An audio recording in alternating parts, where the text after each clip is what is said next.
Bonjour à vous tous, c'est Ghislain Larochelle d'ImmoFacile.ca. Ça me fait plaisir de répondre à vos questions aujourd'hui. J'ai eu plusieurs questions qui sont rentrées après les vacances et je vais en profiter. Ça va durer un petit peu plus longtemps que d'habitude pour répondre aux questions. D'excellentes questions qui sont rentrées. J'en profite pour le faire au beau soleil dehors aujourd'hui. Fait qu'allons-y avec la première question. J'ai ma feuille qui est juste ici à côté de moi. Fait que si vous me voyez baisser les yeux, c'est parce que c'est pas loin. Seb me demande si j'achète une maison pour louer et non pas comme résidence principale et je vends une partie du terrain 80 000, combien dois-je m'attendre à garder dans mes poches? Tu as les frais de vente, c'est sûr que tu vas avoir à payer dessus, c'est que tu vas avoir le 80 000 moins les frais de vente. Si tu es un courtier immobilier, ça dépend si tu as un certificat de localisation à aller faire dessus. Et oublie pas, je crois que tu es obligé de charger TPS, TVQ sur une vente d'un terrain comme ça. Fait que si tu ne l'as pas calculé dans ton prix de 80 000 et plus, il va falloir que tu déduises 15 % sur le 80 000 là-dessus. Fait que informe-toi, mais je suis à peu près sûr, avec un fiscaliste, va voir un fiscaliste, informe-toi, mais je suis à peu près sûr qu'il faut que tu charges TPS, TVQ. Fait que qu'est-ce qui va te rester dans tes poches après la transaction? Ça dépend si tu as le 15 % de TPS, TVQ que tu as inclus ou pas dans le prix. Tu as ton 4-5 % de courtier immobilier. Tu as des frais de notaire, si tu as des frais de radiation d'hypothèque aussi qui vont rentrer, qui vont aller là-dessus. Vincent me demande, question comptable. Je paye l'hydro et j'ai un sous-compteur pour un locataire résidentiel. Résidentiel est bien important. Qui me paie selon son utilisation mensuelle d'hydro. Parfait, c'est une belle façon de fonctionner, Vincent. Son bail, même s'il est dans un local commercial, et c'est là que je commence à te perdre, c'est un locataire résidentiel qui est dans un bail, dans un local commercial. Si je le fais passer résidentiel à sa demande, donc pas de taxe. Il me demande une facture pour l'hydro. Je lui charge sans taxe ou avec taxe. Je ne peux pas récupérer les taxes, c'est résidentiel. Ma question est, je taxe ou non? Vincent, je ne suis pas capable de répondre à ta question. Je ne comprends pas la question. Comment qu'un locataire résidentiel peut être dans une résidence résidentielle puis dans un commercial en même temps? Je ne sais pas s'il a sa maison, par exemple, au 2e étage, puis il loue le 1er étage en commercial. Je suis pas capable de te répondre, Vincent. J'ai de la misère à comprendre la question. Normalement, quand tu es en commercial, si un bail commercial, fait que tu vas y facturer les taxes. Effectivement, si tu es en résidentiel, tu ne factures pas les taxes, tu ne peux pas récupérer. Je ne sais pas, peut-être reposer la question la semaine prochaine et redonner un peu plus de détails, mais ça, c'est pas loin d'une question à fiscaliste. C'est pas bien loin d'une question à fiscaliste si je dois payer ou non les taxes là-dessus. Sébastien me demande, comme premier achat d'un multiplex, est-il préférable d'acheter un immeuble déjà existant ou d'en faire construire un? Et Sébastien est dans la région de Sherbrooke. Comme premier achat, qu'est-ce que je te dirais? Fais les calculs. Va chercher mon calculateur sur Internet, fais les calculs, rentre-le l'achat neuf, puis rentre l'usager.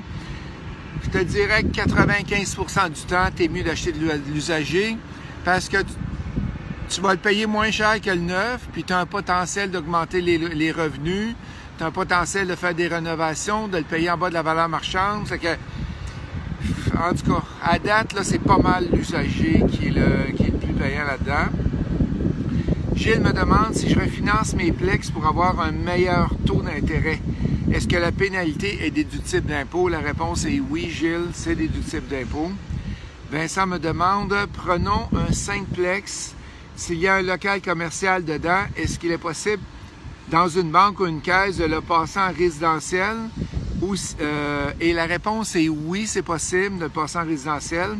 Si ton local n'a pas une dimension de plus de 30 % de l'espace total des plex.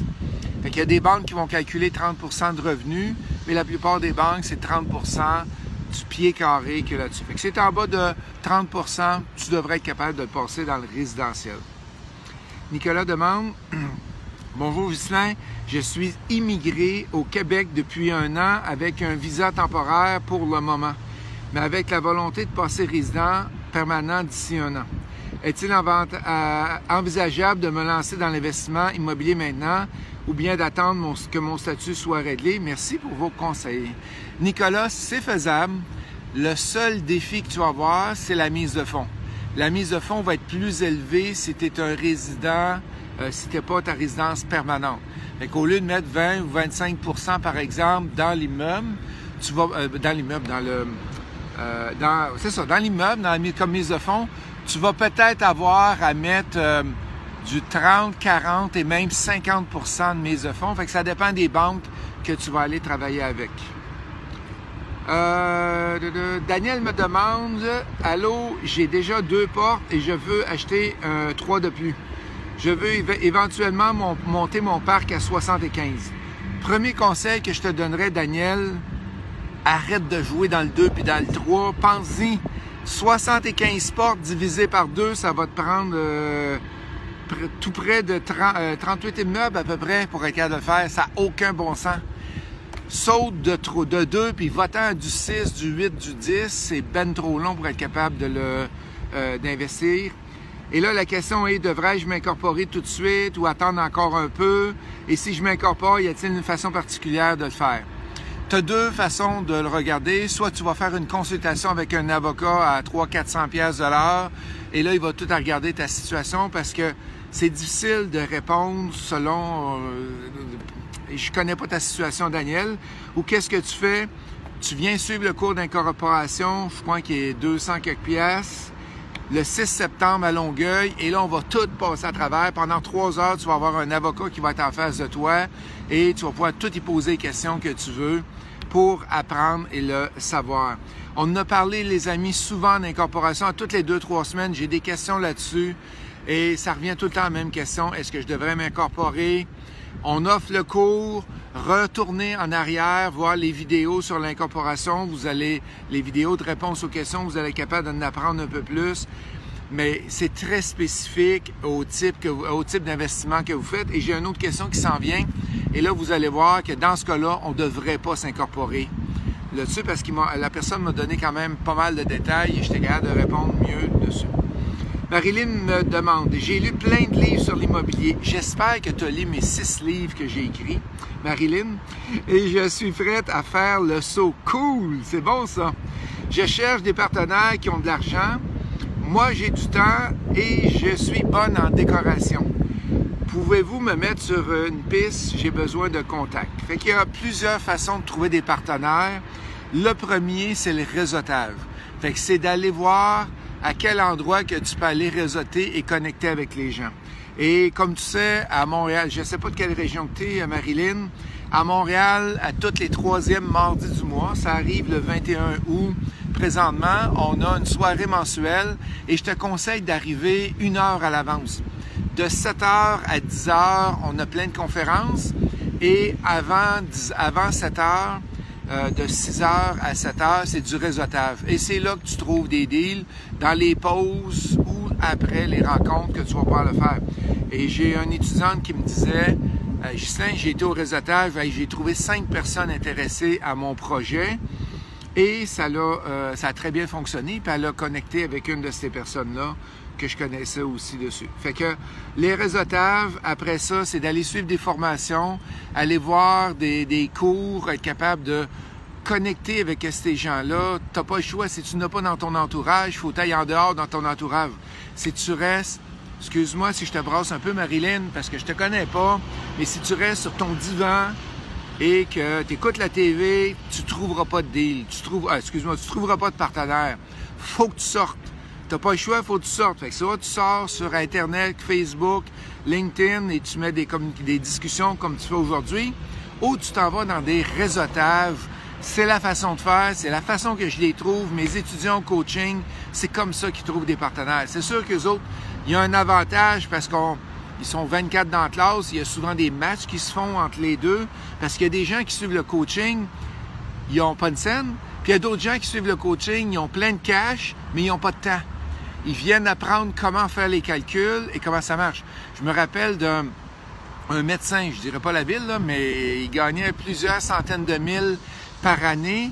Et lui, il venait juste suivre le cours pour apprendre comment calculer, pour après ça embarquer avec des étudiants dans leurs projets, mais il était capable de les challenger. Puis je pense qu'il a embarqué dans 4 projets à date. Je l'ai revu récemment.